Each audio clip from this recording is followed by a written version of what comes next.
Are you tired of your valuable ideas and suggestions getting lost in the shuffle? Well, that is why I'm introducing Direct Suggest, the revolutionary digital suggestion box that puts your voice front and center. With Direct Suggest, you have the power to make a difference in your organization. Direct Suggest provides value to organizations in various industries worldwide, including notable brands like Comcast, TD Bank, and Nokia. And here's the best part.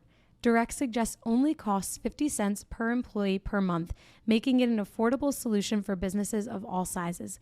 Plus, they have an incredibly high ROI and savings potential with an average 33 times return on investment. The implementation process is also a breeze.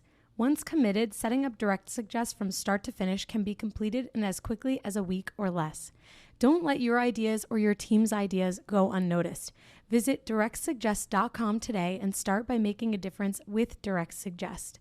Use the promo code HUMANHR for your extended 60-day free trial. Again, visit directsuggest.com to learn more, and remember to use promo code HUMANHR for an extended free trial. Direct Suggest, where your voice matters. Welcome to the Bringing the Human Back to Human Resources podcast. I'm Tracy Chernoff, and I've spent my entire professional career in HR. Each week, we'll explore the delicate balance between people and business with the aim to reconnect the two and create meaningful outcomes. Listen in as I share my own experiences, challenge the status quo, and chat with guests from various industries about our mission to bring the human back to human resources. Hi, everyone. Welcome back to the podcast. Thank you so much for being here for another week. You know what to do. Don't forget to rate, review, subscribe wherever you're listening to this episode or watching it. If you are watching on Spotify or YouTube, let me introduce you to this week's guest, Barrett Scruggs, who is SoFi at Work's Vice President, serving as a loyal partner to a community of 900 plus employer partners. SoFi at Work is a holistic financial well-being benefits platform offering a suite of services, tools, insights, and educational resources tailored to address each workforce's unique and evolving needs. Scruggs graduated from West Point and served 5 years in the Army before making the transition to corporate banking. In his role at SoFi, he oversees a team of consultative employee financial well-being professionals who design and deliver SoFi at Work solutions through on-demand digital interventions for employers across the United States. Barrett, welcome, and thank you for your service. I thought that was a really awesome part of your bio. It's nice to hear, not only that you served, but also that you have this awesome career after the Army too. Yeah, I appreciate it. Thanks. First of all, thanks, Trace, for having me. I find it very humbling to be able to serve, continue to serve in different ways, and grateful for my experience in the military. So thanks. Yeah. Well, I'm really excited about this week's topic, which is all about financial well-being. And I know we're going to speak quite a bit about student debt benefits and repayment programs.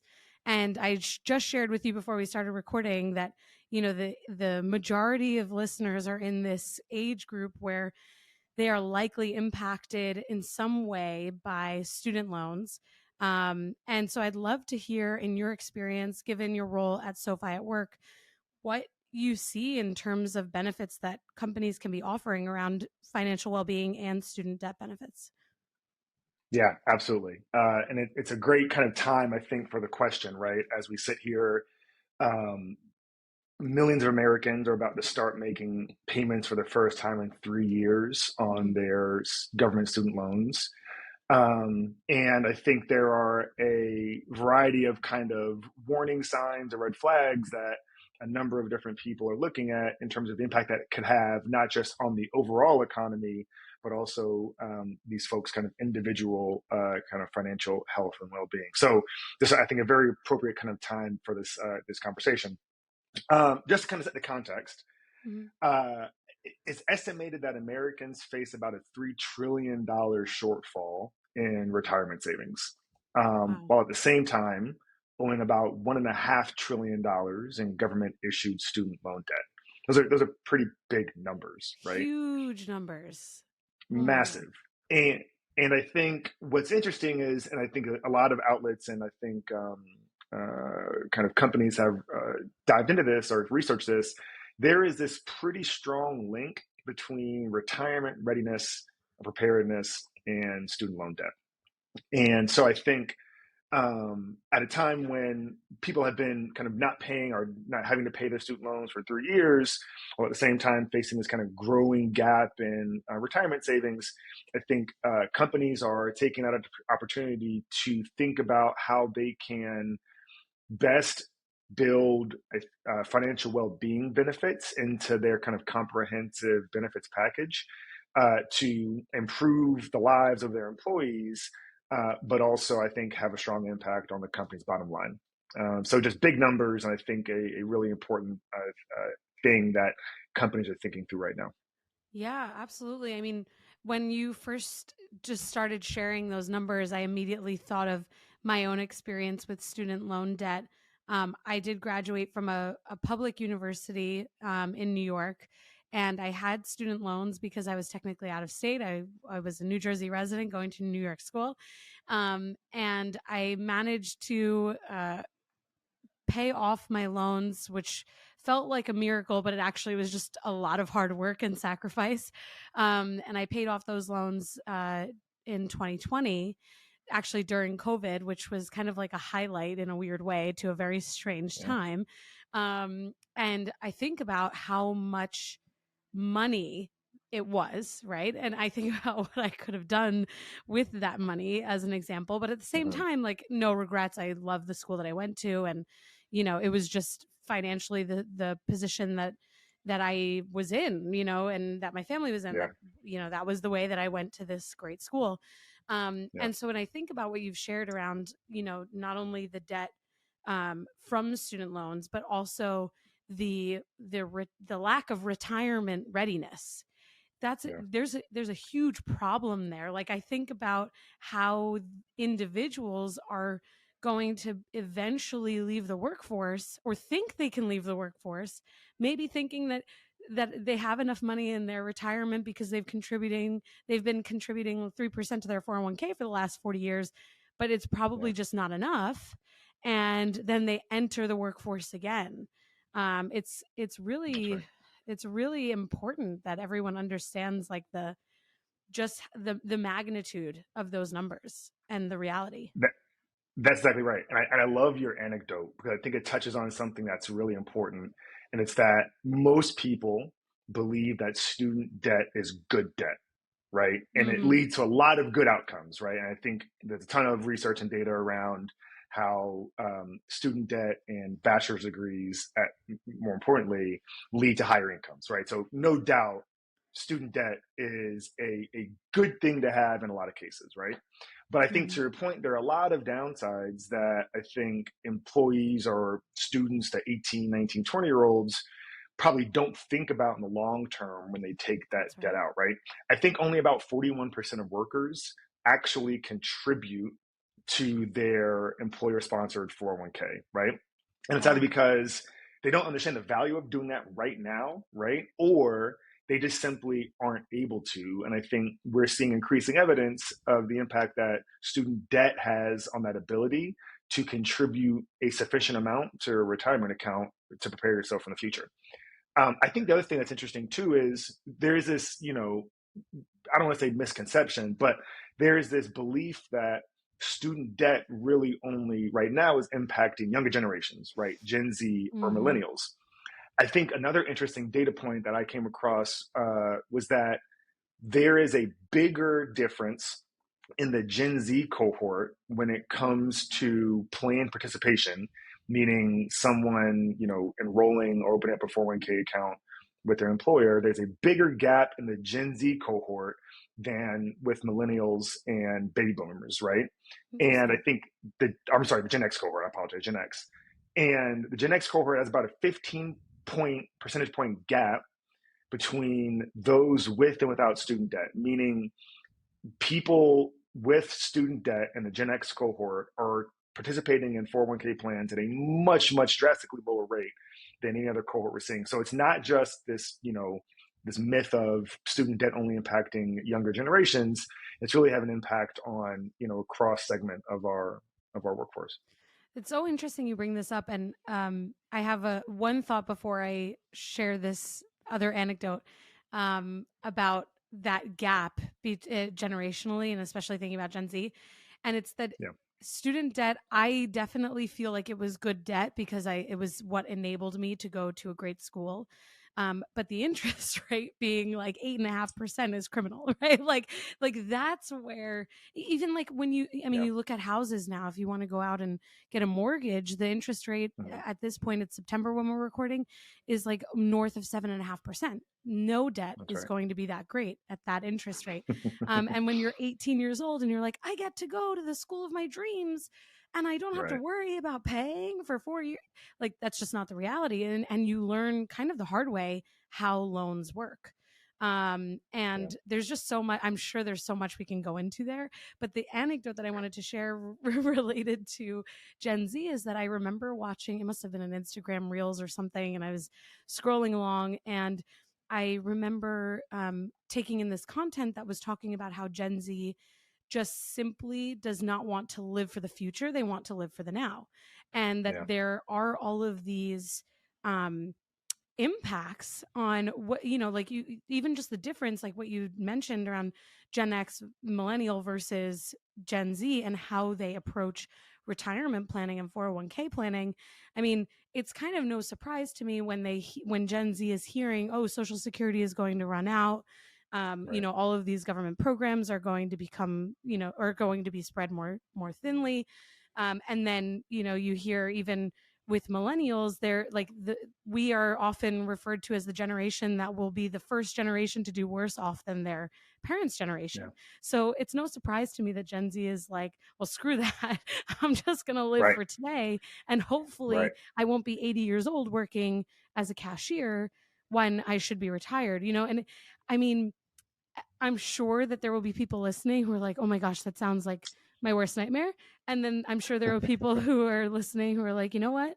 Gen Z might have a point. So with that, Yeah. what are you seeing with your clients? What are you seeing in terms of benefit offerings that maybe Yeah. are more appealing to Gen Z than a 401k match potentially? Absolutely. So I think one of the more interesting trends we're seeing is the number of job listings that mention student debt assistance or help in the job listing. It's Mm, doubled from 2019, up from about 3%. wow. And so small number, but big increase, right?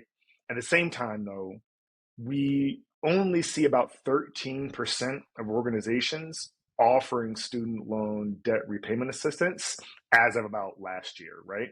So we are seeing the increase in employers offering some sort of student debt help, and we are seeing more new job listings mentioning student debt as a key component of the benefit. So clearly employers, I think, understand what how they need to construct a benefit package and how important student debt assistance or student benefits is to that overall package.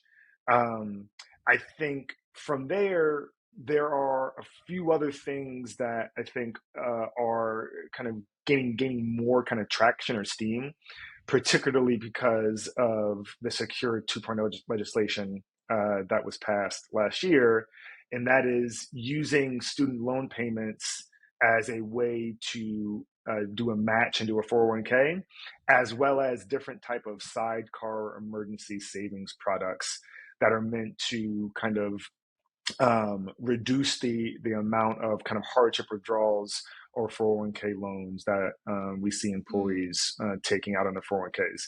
So those are the two primary ways, but I think the overall point is, and we're seeing it more now because of the payments restarting, we're seeing employers take a much keener interest in positioning student debt benefits and their overall package to attract and retain the talent they need. That is fascinating.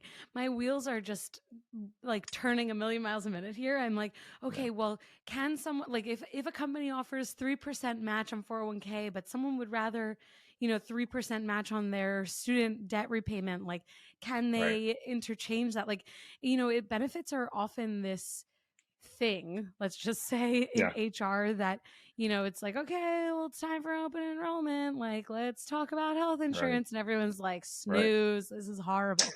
But just speaking plainly, right? But when you realize like how much potential there is to actually like be progressive and creative with benefits and That's right. especially financial well-being, like I talk a lot about earned wage access and like instant pay options for people, and that, Hmm. Hmm. recognizing that 50% of working Americans are earning an income on an hourly basis, like that Yeah. financial freedom, stability, and well-being, like that, it goes so much further than everything else. And of course, like at least when I think about my generation, the millennials, everything was about benefits. Like Yeah. and during the Obama administration, getting benefits Yeah. through the age of 26 under while under your parents, like that was a huge thing for us. But now we're Yeah. seeing that there's almost a shift, and this is kind of pointing to what you said before, that there is a shift in what benefits are considered like really, really valuable to people. And Yeah. health insurance is always valuable, of course, especially in the United States. But when we think about the amount of debt that people are living in, like the financial benefits are probably going a lot further for individuals. And the retaining talent is just, I call it the war on talent. It sounds like really Hmm.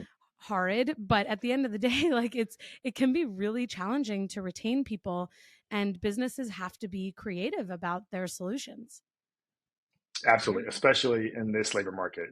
I mean, Yeah. that's exactly right. I think employers probably learned that lesson a little bit the hard way over the last 3 years with the labor market, tightness the way it's been. I think going back to the point around the kind of trade off between saving now versus paying down debt, Hmm.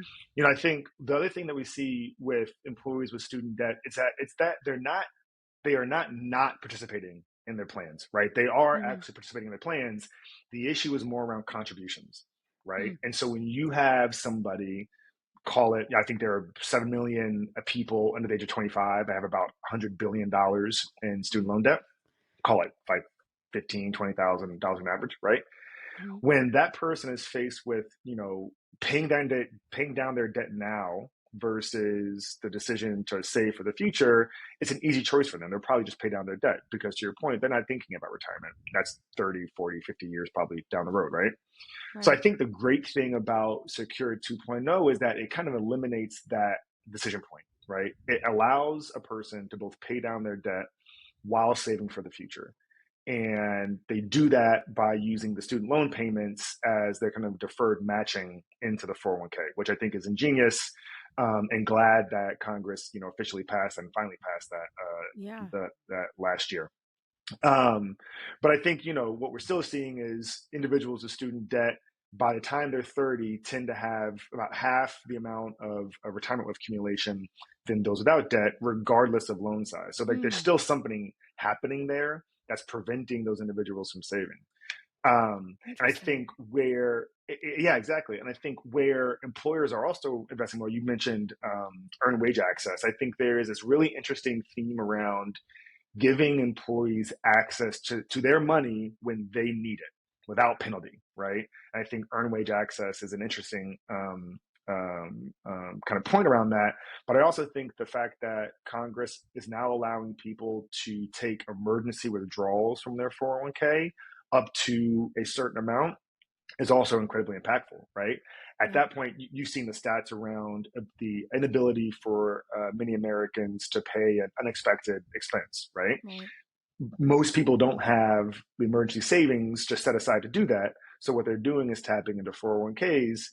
And I think that certainly provides a kind of immediate short-term benefit, but at the expense of long-term savings, right? You're kind of Right. pulling from your 401k now, which is impacting your longer term savings. So I think what employers are also doing is investing more in financial coaching, literacy, advising, as well as other types of financial well-being benefits to include emergency savings products. And really, Hmm.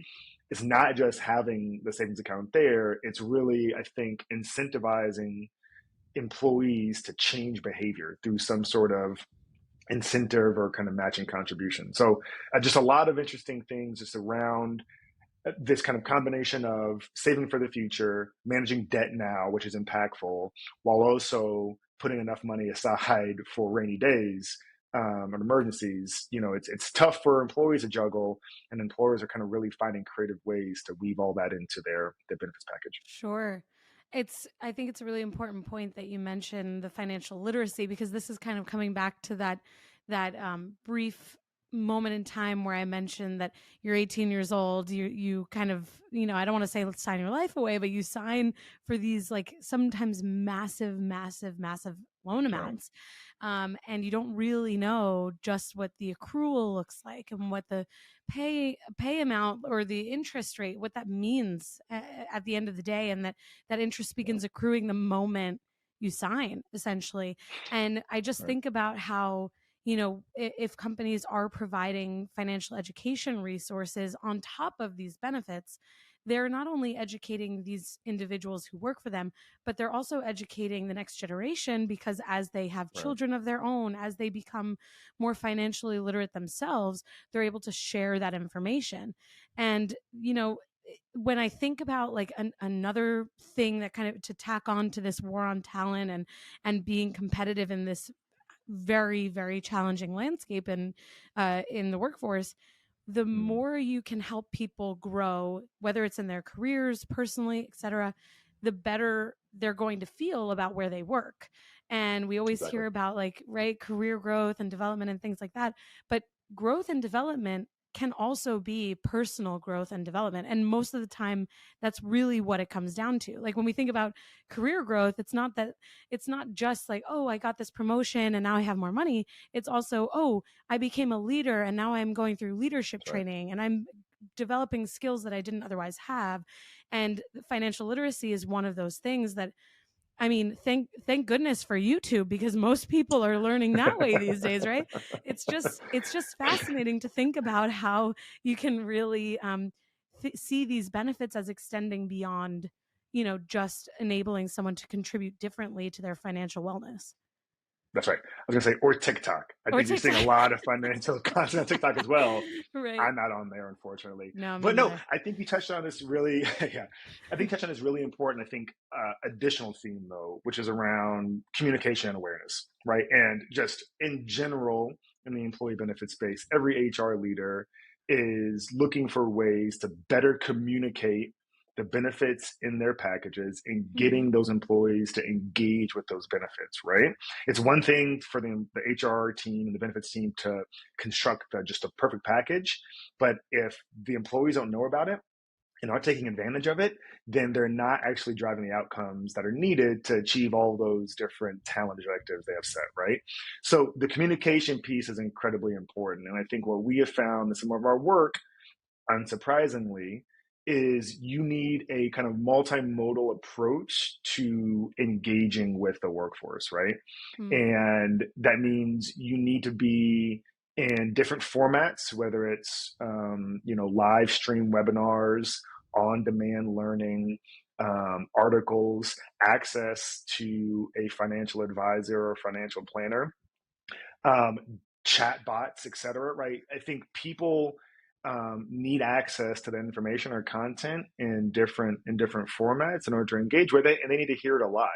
And you talk about open enrollment. We're about to get into the heart of that Yep. season. Yep. I think what we have also seen is that a lot of employers just rely on open enrollment as the primary means of communicating their benefits That's and the very value of true. those benefits, right? It Hmm. has to be a year-long engaging activity. I think some of the most successful clients and partners we worked with have taken that view, and we worked with them to create a kind of year-long annual kind of thematic calendar around financial literacy and financial well-being, and that's where we see the most engagement. Fascinating. And you're absolutely right. And anyone that's listening who is in the like HR benefits and comp and ben, space is just totally cheering you on right now. Like, yeah, benefits are annual. Like, we got to talk about this more. I know it because I have so many friends who are in comp and ben, and they're always like, it's a struggle. Like we need more adoption. And it's just, it's really true that communication is really important. And when I think about what you shared about the number of job descriptions now that are referencing these Mhm. benefits, like it's a really smart way to attract the population and the talent that you're trying to Yeah. attract. Like you want people Yeah. who value the benefits that are costly to employers. Like there's an investment that is being made there by employers. And one Yeah. thing, I don't know if you have any insight into this at all, but one thing that I've been thinking a lot about recently is the downfall to pension plans, and that there were Mm. so many companies back in the day, as they say, who offered pensions. And we see that especially the baby boomer generations, maybe some of Gen X, are never left their companies because they had these pensions. Yeah. Is Yeah. this something, especially with a bit of a rise in union activity, is this something that you've seen kind of coming back to the forefront, or even like the round table for discussion as an employer benefit? I'll be honest, at least with the companies that we predominantly work with, that hasn't come up Mm-hmm. as a solution to the problem of the shortfall in retirement savings, right? I think employers have this, I think, very interesting dilemma they're facing, right? So I think next year we're posed to see maybe flattening or plateauing wage growth, Mm. which has been great for a large swath of the workforce, right? But has added cost pressures to businesses. Yep. I think they're also preparing themselves for higher healthcare costs, right? And so they have these kind of dual labor expense challenges that they're trying to figure out. I think another reason why investing in student debt benefits pays off in more ways is because a lot of them come with certain tax advantages or are already Right. baked into a 401k plan administration fee. So, instead of, I think under the IRS code section 127, the cap on annual student debt contributions is something around $5,000. That's effectively like a $10,000 cash bonus, right? Under our, Mm-hmm. our tax system, the tax rates. And then just thinking about the 401k matching on student loan payments, employers have already baked in the assumption of cost around plan participation and matching contributions. And so this is already a cost that is, expected to be incurred in their overall plan administration. So I think it's a very cost effective way to provide monetary benefit to employees without kind of drastically impacting your overall labor expenses. Mm. You know, Back to your kind of defined or pension plan question. I think I'm no expert by any means, but I don't see that on the horizon. What I do see is probably employers investing more in those innovative type of benefits to boost overall plan participation and contributions. Right. No, I appreciate it. And, it's never easy to be put in the hot seat for a question. You're not like the pensions, like when do they even come up? Part of me is Right. just like, are there more solutions out there? Like that was one way to keep people around. But you're Hmm. absolutely right. I mean, there are creative solutions. And when I think about too, even just some folks that I've spoken to who, either I prep for interviews, like, cause I do like some career services things for clients. I think about sometimes what I hear as far as like reasons for not wanting to leave their current job, and they often are around benefits. There was someone That's right. recently who I had spoken with about or that she had shared that she didn't want to leave her current role even though she felt she was underpaid because of the parental leave benefits. And like it was, regardless of whether you're the birthing parent or not, 16 weeks at 100% pay. And that is Yeah. extremely generous. And so when I think about, just some of that feedback that I've heard from clients or even like former colleagues, there Yeah. is definitely a creative solution there around retention through stronger benefits options and offerings. And that said, I guess, just to kind of take us home here, what would you say or what would you recommend to listeners who are, you know, maybe they're, by the time this episode comes out, they're starting to think a little bit about the coming year and budgets and things like that, and different recommendations for improving their benefits offerings coming out of open enrollment. Like, where can they start? Is it that simple to just kind of start with student debt benefits, or is there another kind of process that they should follow? Yeah. So I think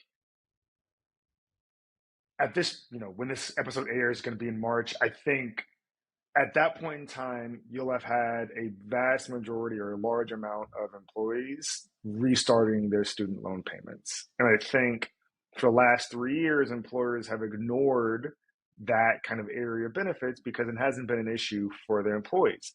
That will change.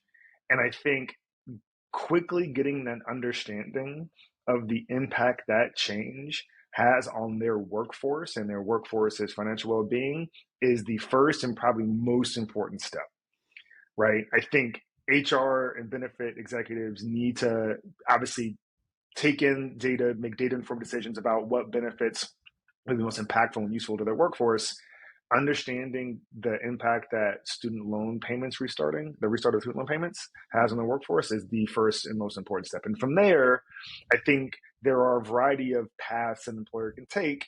And working with someone like us in the SoFi at Work team, we can help you think through those trade-offs. So working with your benefits brokers, your record keepers, getting in contact with the variety of different financial well-being vendors out there during that process is helpful because it will provide, you talked about consultative at the beginning, that consultation that they need to understand where the trade-offs are and what would be most impactful for their workforce. So evaluate your workforce and get smart and talk to the right players in the space to help you make those decisions.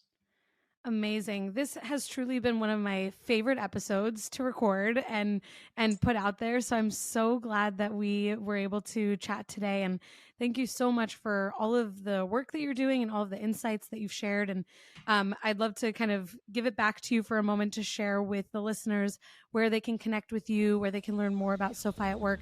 And of course, it goes without saying that all of these links will be in the show notes as well. Thank you very much. So I'm on Twitter as CB Scruggs on Twitter. You can find me on LinkedIn at Barrett Scruggs as well. You can go to SoFiAtWork.com to learn more about our products and offerings, or just SoFi.com as well. And Tracy, thank you so much for having me. I truly enjoyed it as well. Thanks so much. Awesome. Thank you. Hey, just before you go, don't forget to subscribe to this show so that you are the first to hear when an episode drops each week. And maybe leave a 5-star review and a comment about how much you loved this episode. Plus, if you have someone in mind who would really enjoy this episode, make sure you share it with them. Thank you so much for tuning in, and I will see you next week.